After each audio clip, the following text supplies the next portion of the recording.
Bonjour à tous. L'armée américaine chercherait-elle un moyen de contrôler le climat? C'est la question qu'on se pose aujourd'hui dans e-reportage. Contrôler le climat en déclenchant par exemple des cyclones ou en provoquant des sécheresses. L'idée paraît farfelue et pourtant, en plein Alaska, l'armée américaine développe depuis plusieurs années un programme de recherche scientifique et militaire sur l'ionosphère. Alors fantasme ou réalité, voici l'enquête d'Audrey Avram sur un récit d'Adrien Pinon. Et si un jour nous pouvions contrôler le climat?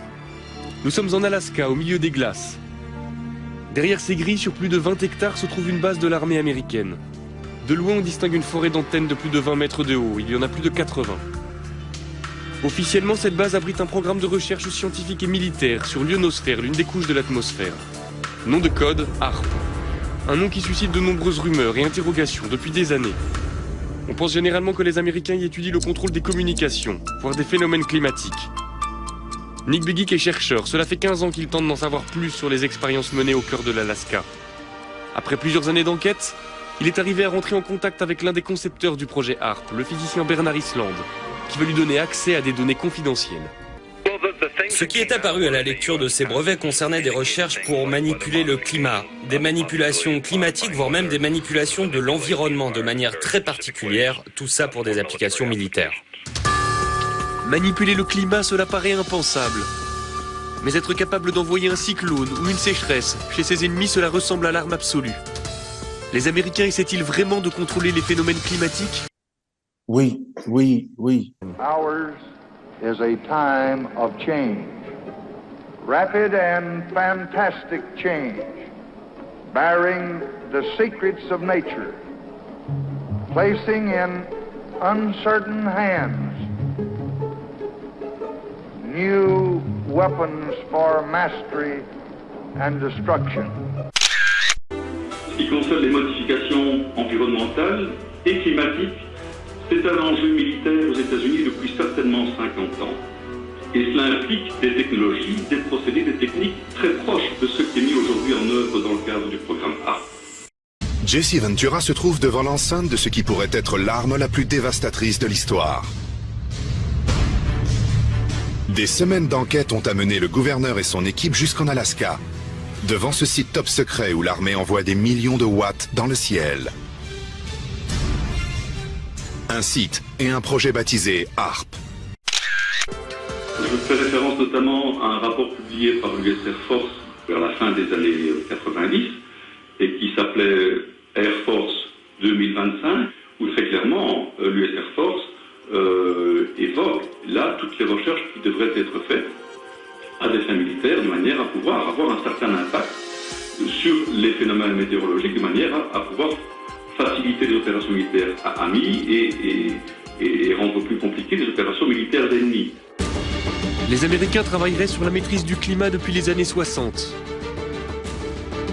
Il y a des premiers essais qui ont été faits au moment de la guerre du Vietnam, où là, effectivement, on a, par des procédés physico-chimiques, essayé de provoquer des intempéries, des averses extrêmement fortes. En 1967, en pleine guerre du Vietnam, les Américains se livrent à une expérience étonnante. Ils déversent une substance chimique au-dessus des nuages.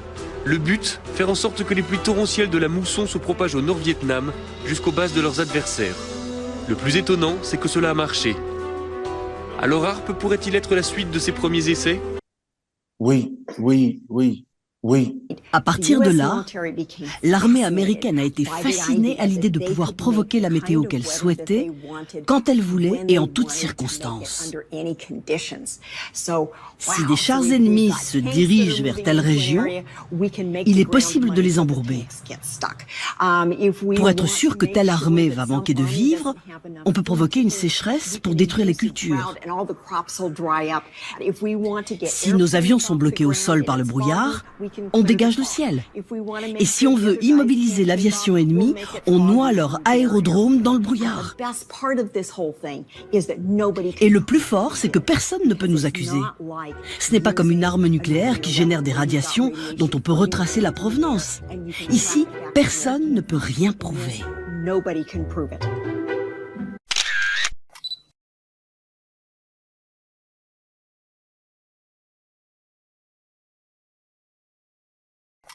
Tesla s'est décrit non comme un inventeur, mais comme un découvreur. Mais avec la découverte vient la responsabilité. Tesla le savait quand il a développé la technologie HAARP, et plusieurs pensent que sa crainte de ce qui pourrait se produire si HAARP tombait entre de mauvaises mains l'a motivé à camoufler sa découverte.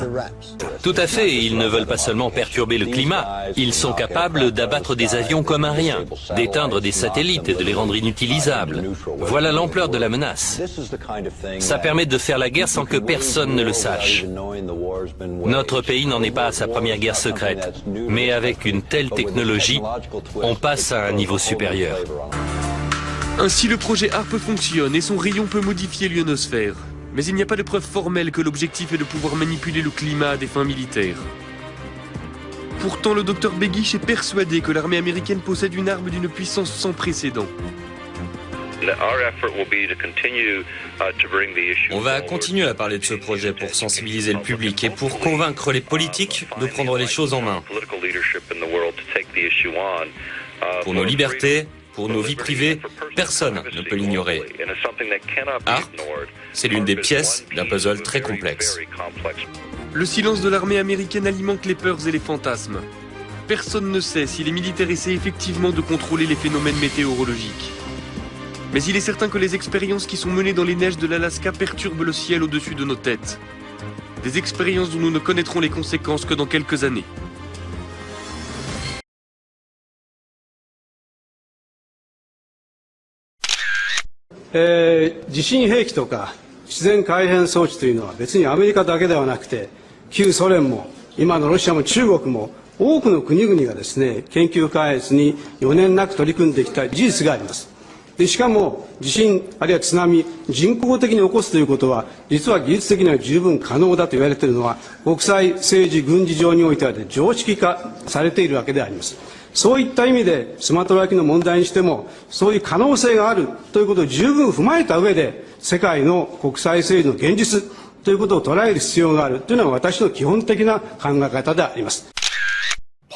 Pourquoi la fonte des glaces représentait-elle une menace pour la sécurité nationale?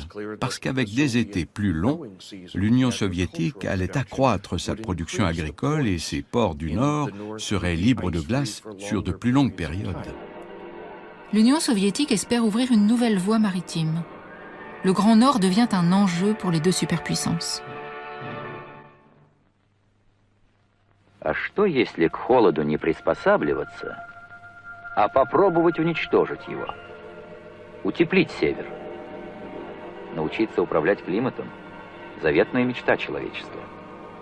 Ведь почти половина только нашей страны скована вечной мерзлотой. Но возможно ли это? Хватит ли у нас сил для такого необычного дела? The government has the clear responsibility to weigh the importance of large-scale experiments to the advance of knowledge or to national security against the possibility of adverse and destructive effects. We must balance the gains of weather modification against the hazards of protracted drought or storm.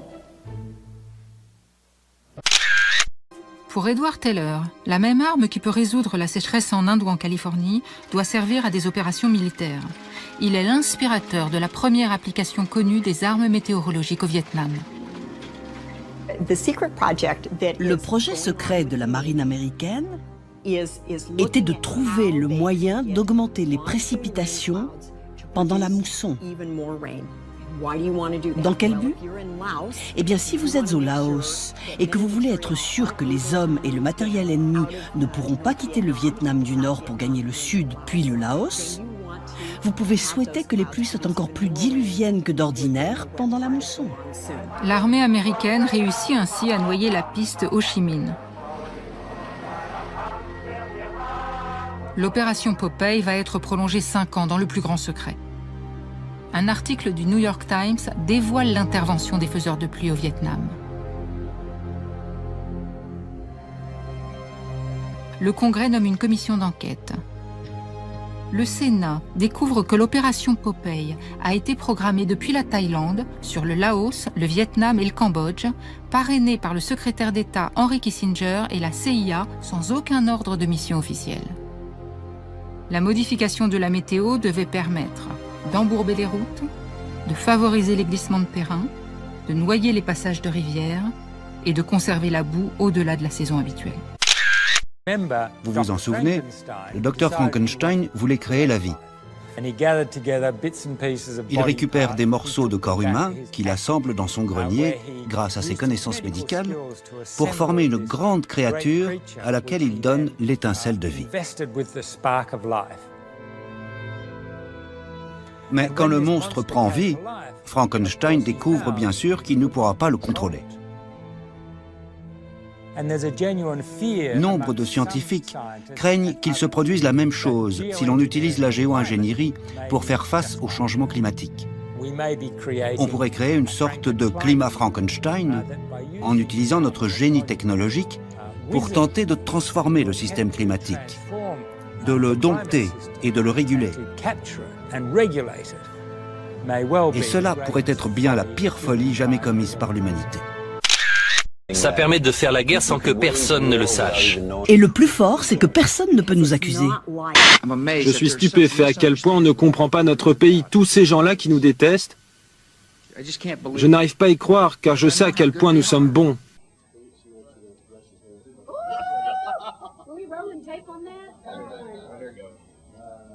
Hey! Tu regardes mes vidéos? Ouais, je regarde tes vidéos, Et tu kiffes? Même pas tu t'abonnes? Allez, mets un pouce et abonne-toi. Allez, clique, mec.